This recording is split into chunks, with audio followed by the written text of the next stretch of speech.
Une production Stéréolab.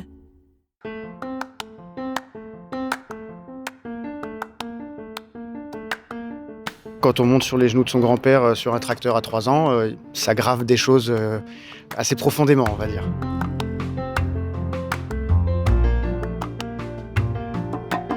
On a la chance d'avoir un bel outil de production, transformons-le pour qu'il soit sur les rails de demain.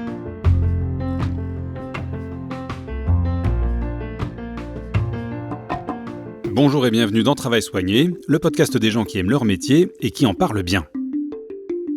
Dans cette série, je vous invite à découvrir des personnalités hors du commun, leur rapport au travail et leur satisfaction intime d'exercer leur métier avec soin. Aujourd'hui, Travail Soigné se met au vert. Pas d'atelier ni même de bureau, mais le plein air et les champs à moins de 40 km de Paris. Car je vous emmène à la rencontre de Thomas Lafoisse, jeune agriculteur bio établi à Péqueuze, en Essonne. De racines paysannes, il a initié la conversion de l'exploitation familiale en 2009 et choisi de revenir à l'origine de son métier, nourrir les gens. Mais Thomas ne s'est pas arrêté là, mettant en place un modèle économique vertueux, mariant autonomie, car sa ferme n'accueille aucune ressource extérieure, et proximité, en privilégiant les circuits courts. Bonjour Thomas, vous allez bien ? Bonjour Hervé, ça va et vous ? Bienvenue. Merci de m'accueillir. Avec grand plaisir. Alors respirez à plein poumon, chaussez vos bottes et venez voir à quoi ressemble l'agriculture d'aujourd'hui. Donc là, on est dans la cour des maisons de famille et c'est là que tout a commencé dans les années 50 quand mon grand-père est revenu de la guerre. Il a pu acheter du matériel avec le plan Marshall d'ailleurs. Et il a été entrepreneur de travaux agricoles. Il n'était pas agriculteur, il avait un tracteur, une batteuse et il faisait de la prestation de service pour d'autres agriculteurs. C'est mon père dans les débuts 80, fin 70 qui est devenu agriculteur. Mais lui aussi, il a fait quasiment toute sa carrière en tant qu'entrepreneur de travaux agricoles. L'entreprise est toujours là, ça fait partie de notre métier, mais elle évolue avec nous. C'est-à-dire que les 2/3 de notre clientèle maintenant sont en bio. J'ai la chance de récupérer un outil de production qui tourne bien, et j'avais envie que ce soit un peu l'extension aussi de ma personnalité et de mettre ma petite goutte dans l'océan des choses à faire. Et continuer dans le système ancien, je ne m'épanouissais pas du tout. Juste avant d'être agriculteur, j'ai fait une école de commerce et j'ai travaillé dans le trading, dans le commerce de céréales. C'était ce que je voulais faire les 10 premières années de ma vie avant de venir m'installer sur la ferme. Et je suis tombé de très haut parce qu'on marche sur la tête. On vend des centaines de milliers de tonnes qu'on ne voit jamais, on dérègle complètement le marché. C'est là où il y a eu l'embryon du projet il va falloir faire rapidement autrement parce que c'est pas durable. Et du coup, les mois ont passé et rapidement, on a passé la ferme en bio. On a commencé à diversifier avec l'atelier de maraîchage et quelques années après avec l'atelier de pâtes. Et plus les années passent, plus on diversifie, plus on est autonome, plus on part en circuit court. Alors bien sûr qu'on a beaucoup de chance d'avoir la région parisienne et l'Île-de-France autour de nous avec un grand bassin de consommation. Mais même sans ça, je suis persuadé que ce modèle-là tient la route parce qu'on inscrit la ferme dans un territoire, un mix entre peut-être encore quelques grandes structures, mais surtout un tissu de plein de petites et moyennes structures qui sont indélocalisables et qui vivent et qui font vivre tout. C'est vraiment un cercle vertueux avec des gens qui y travaillent, qui y consomment, qui y vivent. Voilà. La transition au bio a beau être vertueuse par nature, sa mise en place est loin d'être évidente. À commencer par le choix de la conversion, qui peut s'avérer lourd de conséquences. L'ADN du projet, c'est une forme d'autonomie. Voilà, on a été traumatisé peut-être un peu dans les années 2007-2008, où les céréales en conventionnel s'étaient cassé la gueule, faut dire les choses comme elles sont. Les engrais avaient explosé, le pétrole avait explosé. Ce contexte-là nous a vraiment fait un déclencheur et nous a dit mais il faut vraiment qu'on fasse autrement. Alors c'est pas facile quand même de passer de conventionnel à bio.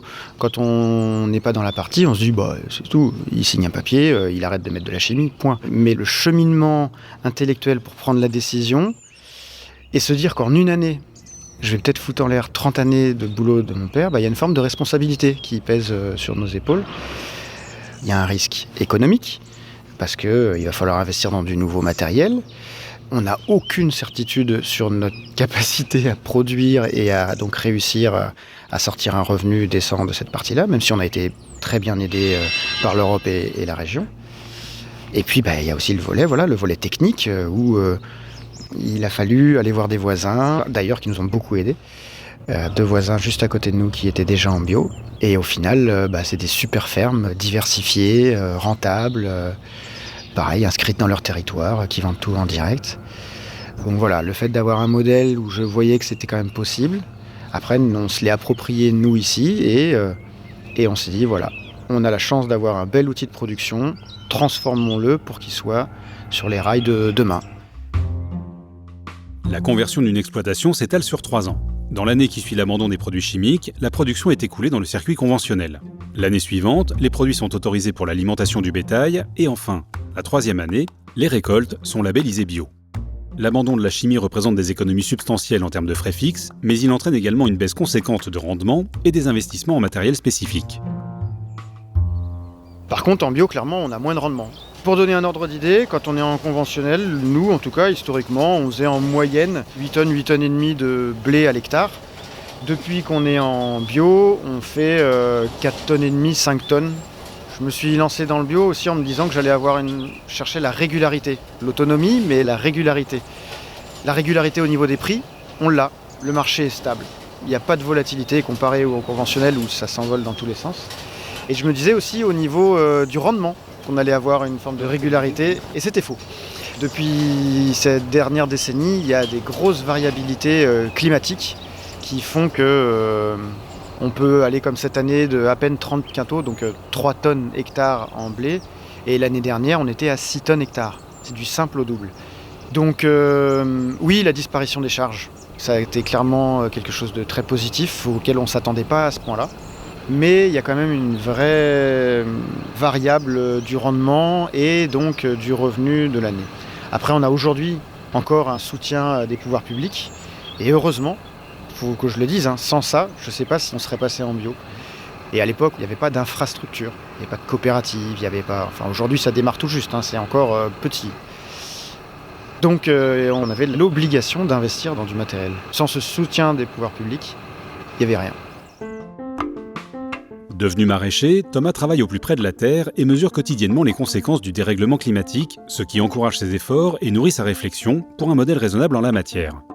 On ne réalise pas à quel point le modèle bio est un laboratoire à ciel ouvert pour optimiser une exploitation agricole. On a été très très confrontés à la sécheresse cet été. Aujourd'hui, il n'y a pas de forage sur la ferme, ça risque de changer vu le contexte climatique. Jusque-là, on captait toutes les eaux de tous les toits. Et du coup, ça nous permet d'être autonomes sur l'arrosage des tunnels et un petit peu les parcelles juste autour des tunnels. Jusque-là, ça marchait. Mais 4 mois sans pluie, ça marche plus.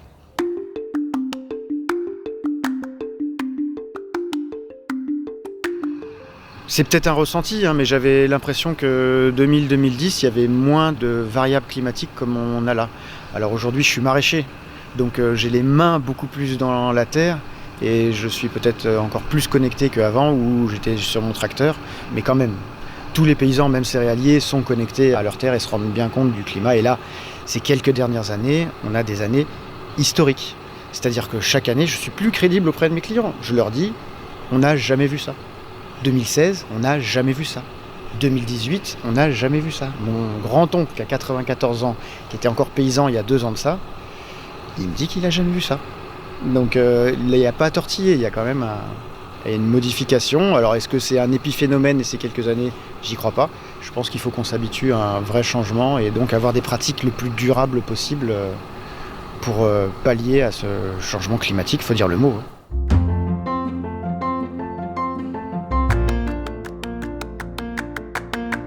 Avant, en conventionnel, on avait la chimie.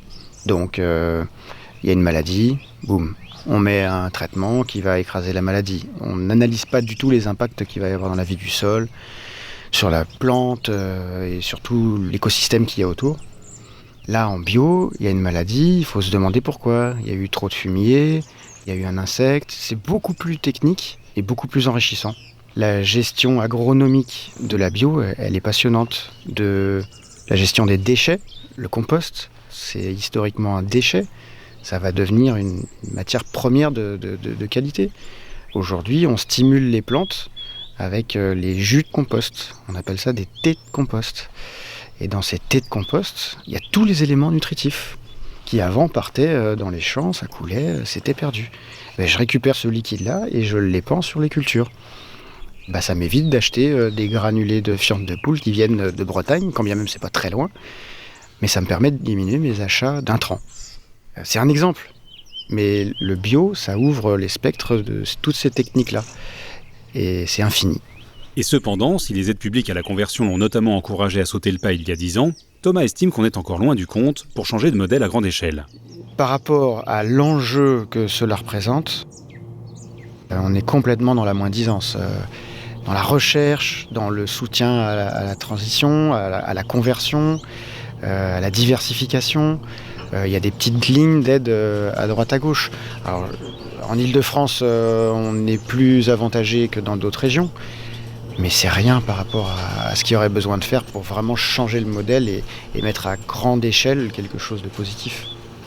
Les aides à l'hectare à la conversion en bio sont à peu près maintenues en Ile-de-France. Ce n'est pas du tout le cas au niveau national. Il y a des régions qui ont même des retards de paiement, c'est-à-dire qu'on ne parle même pas de nouvelles conversions. On parle de gens qui se sont convertis, qui n'ont jamais eu d'aide à la conversion dans laquelle ils se sont engagés. L'État s'est engagé. Donc c'est catastrophique pour des gens qui sont dans une grande misère, en tout cas dans un grand désarroi.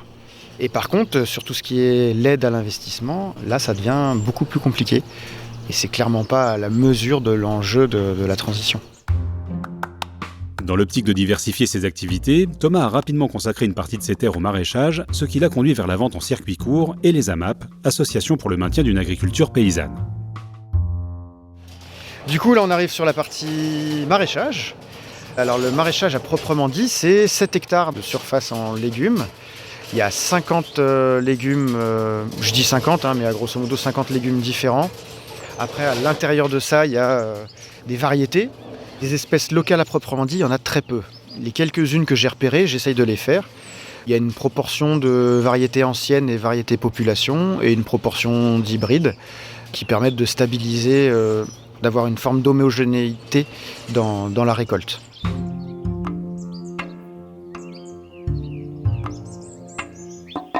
La naissance des AMAP, c'est grâce aux légumes. Le projet initial, j'étais céréalier, je me disais je vais faire 2 hectares de pommes de terre, 2 hectares de carottes, 1 hectare de poireaux et envoyer ça dans les cantines scolaires. En 2010, les gens n'étaient pas prêts. Et surtout, moi, j'avais pas non plus les infrastructures. Je voulais investir le moins possible parce que je ne connaissais pas bien le métier. Du coup, je me suis retrouvé avec des grosses quantités de légumes et pas de clients. Parce que vendre des pommes de terre au prix qu'on me demandait, autant que je les laisse dans le champ. C'est même pas le coût de production, c'était vraiment ridicule. Donc je me suis retrouvé avec de la marchandise à pas quoi savoir en faire. Et je suis allé voir une AMAP sur le plateau de Saclay, un collègue paysan qui était dans les premières AMAP d'Île-de-France, qui m'a dit si tu veux, on va voir avec les AMAPiens et je suis sûr qu'ils seraient intéressés par tes légumes. Et on a fait ce qu'on appelle un essaimage. C'est-à-dire qu'il y a une partie du groupe qu'il avait qui est venue ici à Péqueuze. Et c'est comme ça que la première AMAP est née sur la ferme. Et aujourd'hui, on fournit une grosse centaine de familles par semaine, juste pour les AMAP, et l'équivalent encore avec les autres débouchés. Et puis maintenant aussi, de plus en plus, la vente à la ferme. Là, on arrive dans le cœur de ce que j'avais envie de faire. Mais là, ça commence vraiment à se développer. Les temps ont changé, dans la petite décennie qui vient de s'écouler.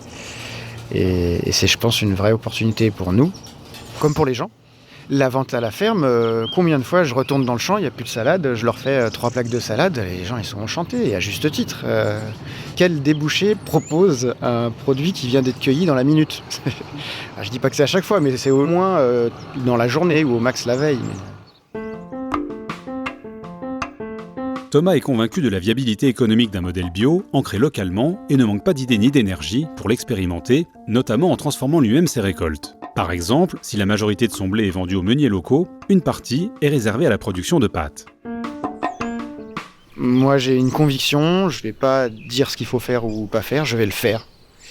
Et après, si ça marche et que ça plaît à certains, tant mieux, et que ce soit reproductible. Je diabolise pas le mot industrialiser, c'est très bien, il faut faire des économies d'échelle. Mais il faut mesurer et maîtriser ce que j'appelle les coûts cachés. Quand on fait des trop grandes surfaces et des trop grandes proportions, il y a forcément un coût. Ça va être moins cher pour le client, super, c'est le système actuel. Mais derrière, ça va engendrer, que ce soit en bio ou pas en bio, des conséquences sur l'emploi, sur la santé, sur l'environnement. Et c'est vraiment ce modèle d'avoir une agriculture paysanne ancrée dans un territoire autonome, économe, que je veux défendre et que j'essaye humblement d'appliquer chez moi. Elle est là, la transition écologique. C'est ça.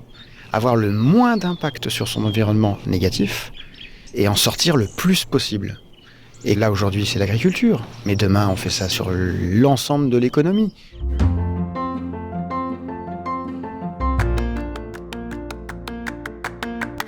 Faut pas aller dans la brutalité.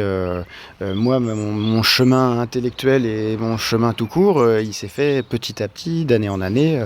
On dit pas, boum, c'est ce modèle et c'est comme ça, point. Déjà passer en bio, s'ouvrir à des nouvelles pratiques, du nouveau matériel, et puis petit à petit, se dire qu'on a le droit et la possibilité de diversifier, de transformer soi-même ses produits. Je sais pas, moi, faire de la farine, faire du pain, faire des pâtes, faire des céréales de petit déjeuner. Il y a 1000 choses à faire qui aujourd'hui sont complètement industrialisées. Là, on peut être sur du produit très rapidement brut et de qualité.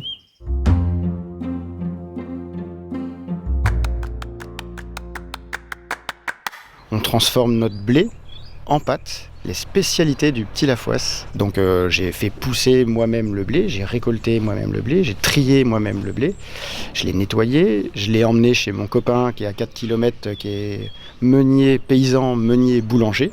Il me moud le blé sur un moulin à meule de pierre, donc pas de détérioration des propriétés organoleptiques de la pâte. Et on extrude des pâtes, donc des fusillis, des macaronis, des canestris, des tagliatelles. Et enfin, dernière étape, le séchage.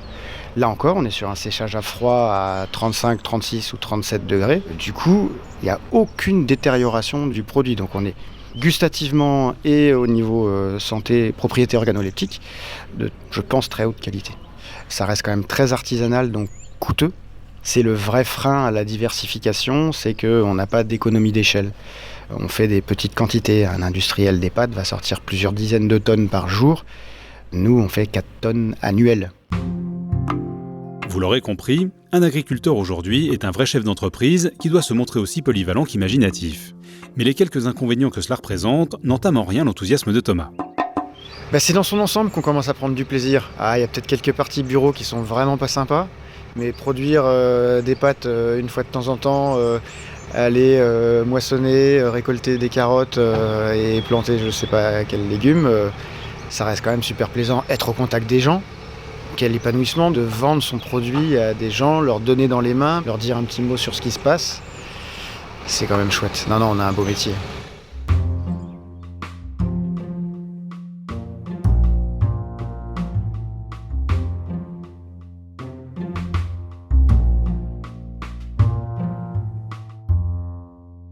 J'ai fait un choix de vie. C'est-à-dire que quand on est céréalier, il y a quand même une vraie période de creux. Il y a tout le matériel à s'occuper, il faut faire l'entretien, il faut organiser l'année suivante, il y a toujours quelque chose à faire, mais décembre, janvier, février, ça reste quand même des mois qui sont très, très calmes. Le maraîchage, c'est 5 ou 6 jours sur 7 sûr, il y a toujours quelque chose à faire. C'est du vivant, végétal, mais c'est du vivant. Donc quand il y a du vent, il faut venir fermer les tunnels, quand il y a trop de soleil, il faut mettre l'irrigation en route, il y a toujours un peu de surveillance, il y a toujours quelque chose à faire. Donc c'est un choix, mais que j'assume et qui me rend heureux, parce que cultiver 50 légumes différents, c'est un petit peu plus complexe que 6 ou 7 en grande culture, mais qu'est-ce que c'est épanouissant. Je sais que ma vie entière de paysan ne me suffira pas pour comprendre et maîtriser, comme je l'aspire, tous les légumes. C'est d'une technique infinie, et donc c'est enthousiasmant, voilà, ça me plaît.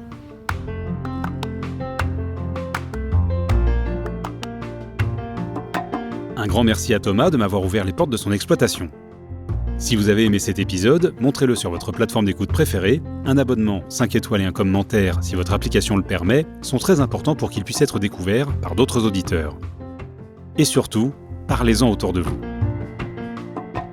Vous pouvez suivre Travail Soigné via les comptes Stéréolab sur Instagram, Twitter et Facebook et m'envoyer vos suggestions pour de prochains épisodes. Merci pour votre écoute et à très bientôt.